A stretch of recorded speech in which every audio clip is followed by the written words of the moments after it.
Muito bem, vamos lá a mais uma aula de química, começando pela revisão de número atômico, número de massa, átomo e íon, ok? Número atômico que é representado pela letra Z, ok? É a identidade do elemento químico e corresponde ao número de prótons que determinado elemento tem dentro do seu núcleo. Então, assim, por exemplo, o elemento químico sódio. O sódio, ele tem número atômico igual a 11, e se você for procurar na tabela periódica, você vai perceber que não tem nenhum outro elemento químico com número atômico 11, somente o sódio, ok? Somente o sódio tem 11 prótons dentro do seu núcleo, certo? E o número de prótons é a identidade do elemento, é como se fosse a digital dele, ok? Então, é o número de prótons que identifica o elemento químico. Massa atômica, representada pela letra A. A massa atômica é a soma do número de prótons com o número de nêutrons. Vocês se lembram que, quando vocês estudaram a respeito do experimento que Rutherford fez, o que se percebeu, né? A maior parte das partículas alfa, que são partículas pesadas, elas têm massa, elas passavam direto, era pela eletrosfera do átomo, ou seja, por onde os elétrons habitavam, certo? Onde eles moravam.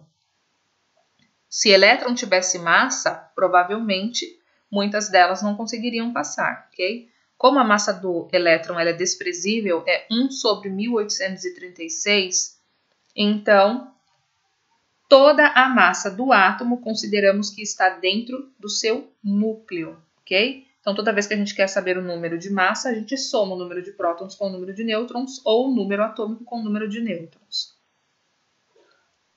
Que tem, né? Eles têm basicamente a carga relativa igual.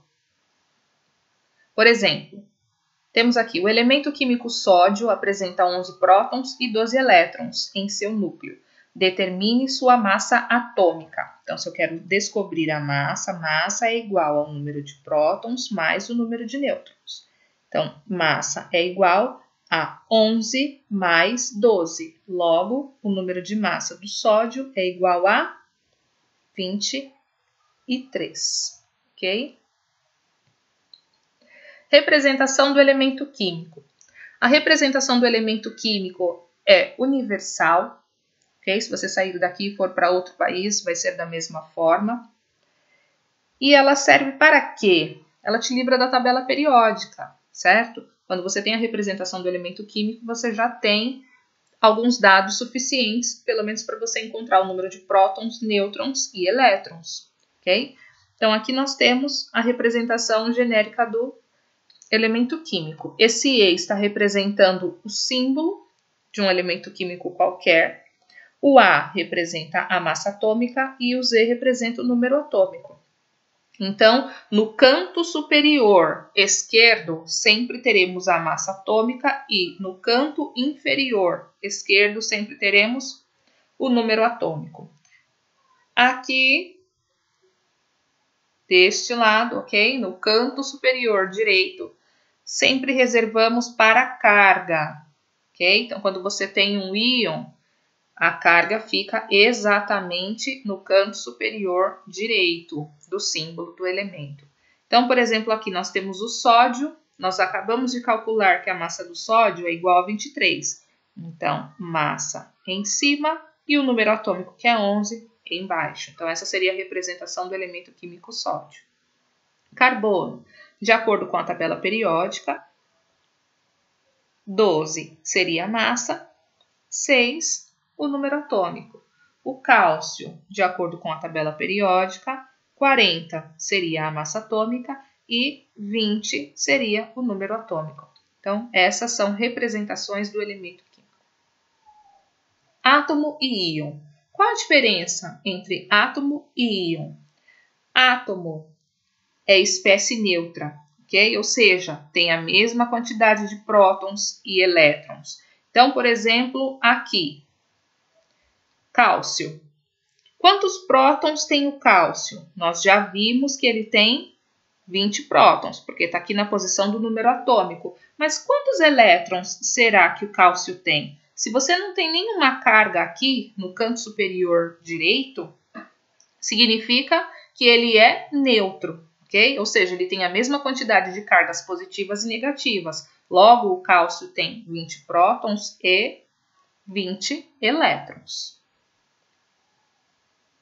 Certo? Então, o átomo é uma espécie neutra, tem a mesma quantidade de prótons e elétrons. Essa informação é muito importante, você sempre precisa se lembrar disso, ok? E o íon? Já o íon vai ter quantidades diferentes de prótons e elétrons. Ou ele será positivo ou será negativo. Então, nós temos aqui um exemplo, olha só. Eu tenho dois átomos, eu tenho o átomo de lítio e tenho o átomo de flúor, ok? O que acontece? A tabela periódica, a maior parte dela, né, é instável, né? Os elementos precisam fazer ligações para adquirir estabilidade. E aí nós temos os gases nobres. Os gases nobres, eles são encontrados na natureza estáveis, eles não precisam se ligar a outro elemento químico para adquirir essa estabilidade. Eles já são naturalmente estáveis. E ao se estudar o porquê de tudo isso, percebeu-se que era por conta da configuração eletrônica. Então, o que acontece? Por exemplo, o lítio. O lítio ele vai buscar a configuração eletrônica do gás nobre mais próximo dele, ok? O flúor vai buscar a configuração eletrônica do gás nobre mais próximo dele. E eles vão buscar essa configuração através das ligações químicas. E aí eles vão adquirir a estabilidade. Então, o lítio, ele busca a estabilidade de qual gás nobre? Ele vai buscar a estabilidade do hélio, ok? O hélio tem 2 elétrons, enquanto que o lítio tem 3. Então, o que precisa acontecer com o lítio? Ele precisa perder 1 elétron, ok? Para ficar com a mesma configuração eletrônica do hélio. Agora, o flúor. O flúor tem 9 elétrons. Ele busca a configuração eletrônica de qual gás nobre? Do neônio. O neônio tem 10. Se o flúor tem 9, o que precisa acontecer? Ele precisa receber 1 elétron, certo? Então, o que vai acontecer aqui? O lítio vai doar este elétron da última camada para o flúor, numa ligação iônica, certo? E aí, o que vai acontecer? Esta camada aqui, olha, ela deixa de existir. E assim, o lítio fica com apenas 2 elétrons. Então, olha só, o lítio tinha 3 elétrons. Ele perdeu 1, ficou com quanto? Ficou com 2.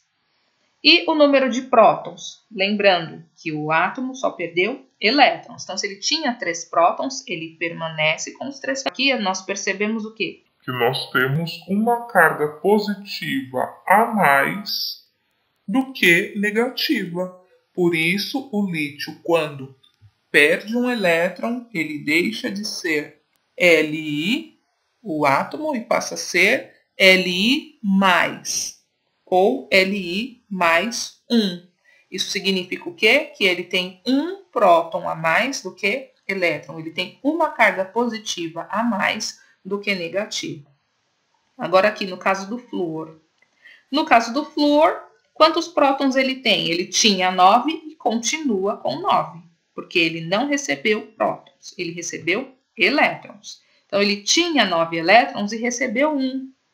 Então, ele ficou com 10.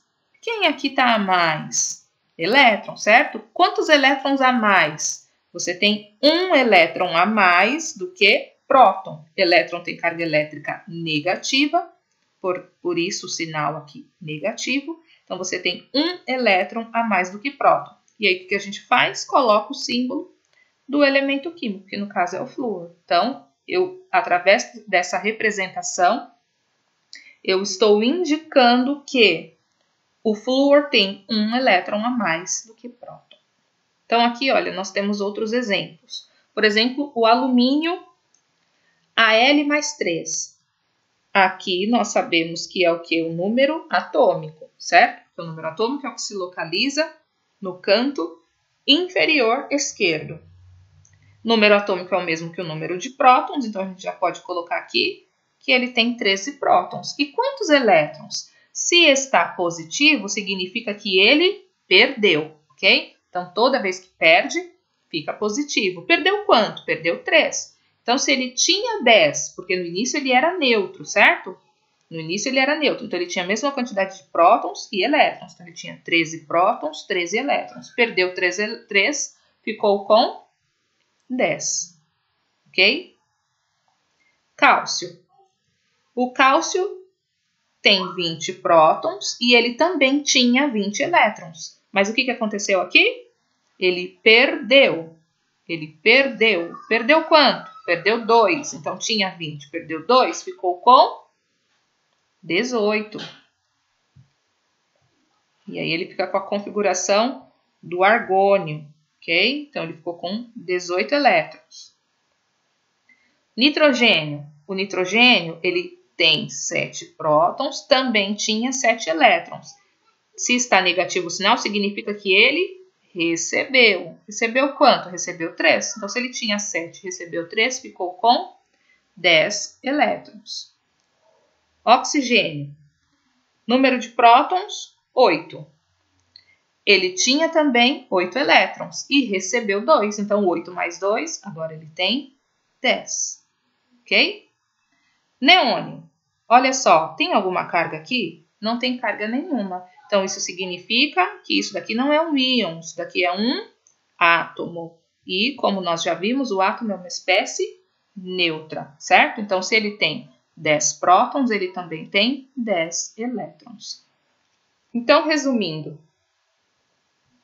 quando você tem o átomo e esse átomo ele perde elétrons, ele se transforma num cátion, ok? E o cátion vai ter carga positiva. Por que positiva? Porque ele vai ter mais próton do que elétron, mais carga positiva do que negativa. Agora, se esse átomo receber elétrons, ele deixa de ser átomo e passa a ser um íon chamado ânion, ok? Que tem carga elétrica negativa. Por que negativa? Porque ele tem uma carga negativa, ele tem mais carga negativa do que positiva. Ok, galera?